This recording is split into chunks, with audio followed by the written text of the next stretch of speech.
ఎంత పాపం అసలు ఇది. నిజంగా ఈ లెటర్ ఏదైతే ఉందో, ఈ లెటర్ కేంద్ర ప్రభుత్వం నుంచి జగన్మోహన్ రెడ్డి గారికి వచ్చినప్పుడు దీనికి ఒప్పుకోకుండా ఉండుంటే మన 2 పేపర్లు ఏమని రాసి ఉండేవాళ్ళు? కేంద్ర ప్రభుత్వం ₹2.49 ఇస్తా అన్నా కూడా జగన్మోహన్ రెడ్డి ఎవడి కోసమో ఎవడో దగ్గర కరెంటు కొనటం కోసం ఇది తీసుకోలేదని రాసేవాళ్ళ, విషం చిమ్మేవాళ్ళు కాదా? అదే సినిమాలో పరశూరు గోపాలకృష్ణ చెప్తాడు, ఎన్టీ రామారావు గారు అలా ఆవిడ క్యాన్సర్ హాస్పిటల్లో ఉంటే వరద వచ్చింది, వరదలకి వెళ్ళాడు, హాస్పిటల్కి వెళ్ళాడు, అదైతే అది రాసుకు, ఇదైతే ఇది రాసుకు అని చెప్తాడు. డిట్టో పరశూరు గోపాలకృష్ణ పాత్రకి మీకు ఏమైనా తేడా ఉందా? అసలు మీ పేపర్కి ఏమైనా తేడా ఉందా అని అడుగుతున్నాను.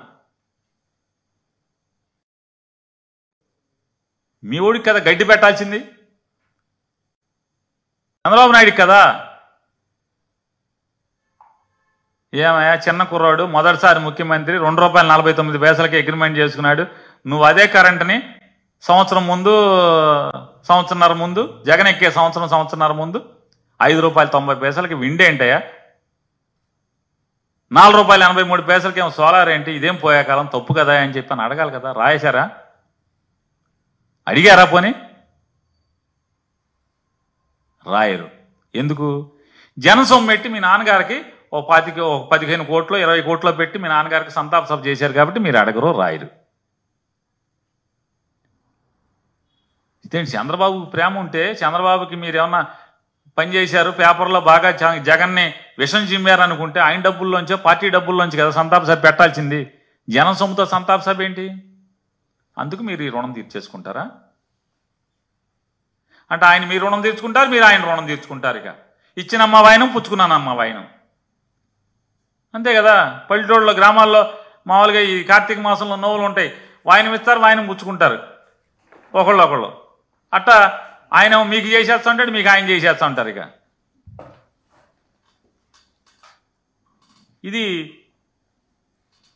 ఇది పచ్చి పాపం కదా అంటున్నాను. వాళ్ళ అసలు ఈ పవర్ సెక్టర్ని సర్వనాశనం చేసింది. ఏమాత్రం అసలు నిజంగా చంద్రబాబు నాయుడు గారు గొప్పడయ్యా, సిగ్గుపడకుండా ఇవాళ కూడా చెప్తున్నాడు సంపద సృష్టిస్తాను. అసలు ఆయన 4 టర్ములు సీఎంగా ఉండి ఏం సంపద సృష్టించాడు ఈ రాష్ట్రానికి? అప్పులు తప్పితే. నిన్నటిదాకా ఏం చెప్పాడు? జగన్మోహన్ రెడ్డి గారు ఈ రాష్ట్రాన్ని అప్పులు కుప్ప చేశారని చెప్పని మాట్లాడారు. సిగ్గు లేకుండా నేను అసెంబ్లీలో ఏం చెప్పారు? 6,46,000 కోట్లు ఎంతో అని చెప్పారు. 14 లక్షలు ఎక్కడ, 6,46,000 కోట్లు ఎక్కడ? అంటే చంద్రబాబు నాయుడు రాష్ట్రం విడిపోకముందు అప్పు, చంద్రబాబు నాయుడు అప్పు, జగన్మోహన్ రెడ్డి అప్పు కలిసి 6,46,000 కోట్లు అయితే జగన్మోహన్ రెడ్డి ఒక్కడే 14 లక్షలు అప్పులు చేశాడని చెప్పని మీరు వాగారు.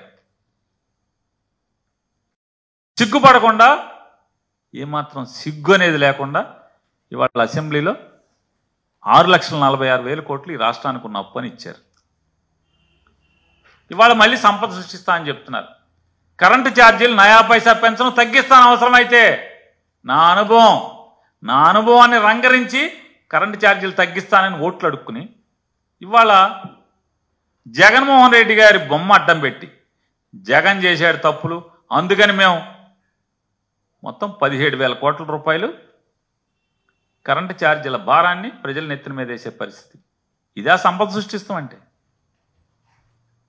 బొచ్చెట్టు అడుక్కోవటం. ఇవాళ కూడా చెప్తున్నాడు ప్రజల దగ్గర నుంచి డబ్బులు తీసుకుంటా అంటే అదే సంపద సృష్టి అంటే. ఏంటి P4 4P ఏదో చెప్తున్నాడు, 4P అంట. ఒకసారి పదాలు చక్కగా భలే వాడతాడు. ఇంక్లూజివ్ డెవలప్మెంట్ అంటాడు, మళ్ళీ ఇంటికాడ రాసుకొచ్చా అనుకుంటా ఎన్ని ఎవరి దగ్గర. P4 అంట. ఏంటి P4 ఏంటి అంటే ఈ రాష్ట్ర సంపదని, ఈ రాష్ట్రాన్ని డబ్బున్న వాళ్ళకి అంటకడతాం, అంతే కదా. అప్పచెప్పేయటమే కదా, అప్పనంగా ఆర్తపల్లిని అప్పచెప్పేయటమే కదా P4 అంటే. గవర్నమెంట్ మెడికల్ కాలేజీని నమ్మేస్తావు, గవర్నమెంట్ పోర్టులను నమ్మేస్తావు, ఇది సంపద సృష్టి అంటావు. ఇప్పుడు ఒక 50,000 కోట్లు పైన చేసేసావు అప్పు, 6 నెలల వల్ల 5 నెలల్లో 50,000 కోట్లు అప్పులు చేశావు. ఇస్తా అన్న పథకాలు ఇవ్వలేదు. సంవత్సరానికి 3 గ్యాస్ బండ్లు అన్నావు. ఒక గ్యాస్ బండ్ నెత్తి మీద కొట్టి సరిపెట్టండి అంటున్నావు. జగన్ ఉన్నప్పుడు బాధుడే అన్నావు. ఇప్పుడు అసలు ఏది ముట్టుకున్నా బాధుడే కదా. కందిపప్పు, టమాటా, ఏది పప్పు, అసలు మామూలుగా ఏది నీ ఇష్టం వచ్చింది తీసుకో, అన్నీ బాధుడే కదా. సంవత్సరానికి 3 బండ్లు అన్నావు కదా. మరి ఈ సంవత్సరం నువ్వు ఎక్కి రేపు మార్చికి సంవత్సరం అయితే మరి మొదటి సంవత్సరం ఎంత? మళ్ళీ మార్చికి దిగిపోతావు కదా నువ్వు. మళ్ళీ మార్చికి ఉండవు కదా, ఎలక్షన్ వచ్చేస్తుంది కదా కోడు. లేదా మోడీ గారు ఏదో అది ఇది అంటున్నాడు, అదైతే అసలు ఇంకా ముందే అయిపోతావు కదా. 27కి అయిపోతావు అంటున్నారుగా.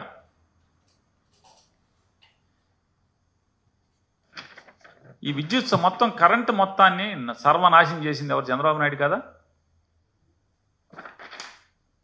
2014 చంద్రబాబు నాయుడు ఎక్కిన దగ్గర నుంచి చంద్రబాబు నాయుడు దిగే వరకు కరెంటు సంస్థల యొక్క నష్టాలు 22,080 అంటే 22,089 కోట్ల రూపాయలు నష్టాలా కాదు 5 ఏళ్లలో.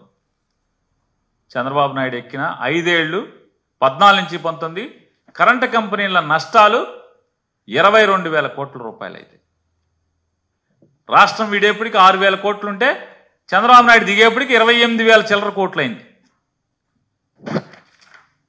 నష్టాలు.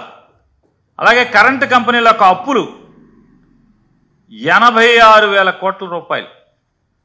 చంద్రబాబు దిగేపటికి 86,000 కోట్ల రూపాయలు అప్పులు. ఇది సంపద సృష్టి. ఇంత పాపం ఇక్కడ మూటగట్టెళ్ళి కరెంటు మీద. ఇవన్నీ తప్పుడు మాటలని చెప్తారు. ఆయన తప్పుడు లెక్కలు చెప్తారు, అసత్యాలు చెప్తాడు. సిగ్గు పడకుండా కన్నార్పకుండా అబద్ధాలు చెప్తాడు, విషం చిమ్ముతాడు జగన్ మీద. జగన్మోహన్ రెడ్డి గారి ప్రభుత్వంలో ఏమైంది? 395 కదా, 5 ఏళ్లలో 395 కోట్ల నష్టాలు. జగన్మోహన్ రెడ్డి గారు 5 ఏళ్లలో 395 కోట్ల నష్టాలు. నీ 5 ఏళ్లలో 22,089 కోట్ల రూపాయల నష్టాలు కంపెనీలకి. నీ 5 ఏళ్లలో 56,000 కోట్ల అప్పులైతే కరెంటు కంపెనీలు. జగన్మోహన్ రెడ్డి గారు ప్రభుత్వంలో 36,000 కోట్లు. ఎవరు పనోడు? ఎవరు సంపద సృష్టించేవాడు? ఎవరు జాగ్రత్తగా వ్యవస్థల్ని గాడిలో పెట్టేవాళ్ళు ఎవరు? విషం చిమ్మితే సరిపోదు కదా, ఈ చెప్తాయి కదా. ఇవాళ జగన్మోహన్ రెడ్డి గారిని ఒకటే రామోజీరావు గారి అబ్బాయిని కానీ చంద్రబాబు నాయుడు కానీ చాలామంది అవాకులు చవాకులు పేలుతున్నారు.